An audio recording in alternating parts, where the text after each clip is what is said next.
The capitalist revolution was a matter of technique and technology. The techniques that carried the capitalists to power in the final third of the 19th century grew out of the methods of the merchant entrepreneurs of the 18th century, men like John Jacob Astor, who got his business start selling musical instruments, graduated to furs, added tea and other addictive luxuries, including opium, and topped out in real estate. The secrets of Astor's success included his acquisitive nature, his eye for a bargain, and a wife whose eye was even better than his, and the networks of buying and selling that brought his suppliers to him and him to his customers. And yet, as he was happy to admit, the most powerful secret was the one that was least secret of all, the rapid and relentless expansion of the American population, which drove property values ever upward. Shortly before his death in 1848, he was asked what he would do differently if he could live his life over. "Could I begin life again?" he answered, "knowing what I now know, and had money to invest, I would buy every foot of land on the island of Manhattan." There were other secrets of American success that, like the growth of the American population, were available to Astor imitators by the middle of the 19th century. The legal system of the country, adapted from the system of the English common law, secured property from arbitrary seizure by government. The financial system of the country, based on hundreds of competing state banks but no central bank, after Andrew Jackson killed the second bank of the United States, promoted rapid economic growth, albeit at the cost of recurrent instability. The financial panic of 1837 followed Jackson from office.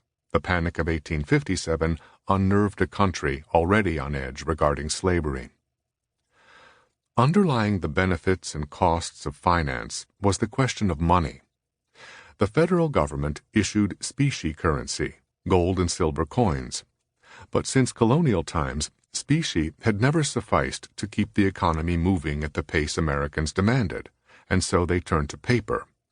Banks printed notes, which circulated at par, face value, near the point of issue, but were discounted for the trouble and uncertainty of redemption the farther they traveled. The notes were convenient, but because they weren't legal tender, no one was required to accept them in payment of debts, they were no stronger than the issuing banks, which often collapsed in the recurrent panics. The discovery of gold in California in 1848 alleviated the strain on the paper system by increasing the supply of gold.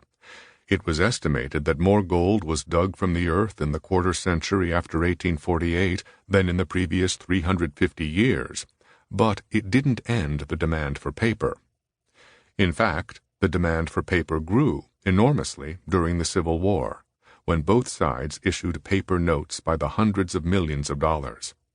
No one took the Confederate currency seriously, which was why the Confederate government had to keep printing more of the stuff, touching off a ruinous inflation. The Union currency, printed in green ink and so dubbed greenbacks, was more persuasive, but only because it was supported by a series of draconian fiscal innovations. The Legal Tender Act required debtors to accept the greenbacks, an exception being the Union government itself, which insisted on hard money.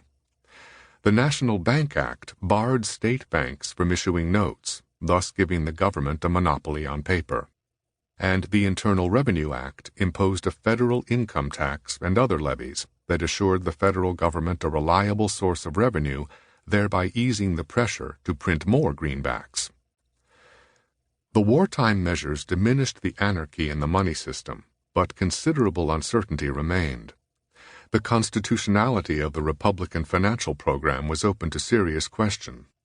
The Constitution said the federal government can coin money. Did that mean it could print money as well?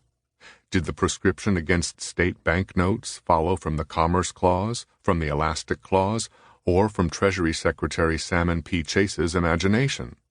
As for the income tax, that seemed a patent violation of the constitutional ban on direct taxes, not proportioned to population. Until the courts settled the constitutional questions, the post-war financial markets faced the problem of accommodating the dual money system. Gold dollars and greenbacks competed directly with each other for the affections of merchants and investors, and indirectly for the affections of everyone else. The greenbacks drove gold from domestic circulation. Why pay a debt with expensive gold when cheaper greenbacks would do? But gold was still required for international transactions. American legal tender rules didn't apply abroad, and for payments to the government. The relative prices of the two currencies fluctuated according to the laws of supply and demand, and the fluctuating attracted speculators, who tried to anticipate the direction of the market. From anticipation to manipulation was a short, tempting step.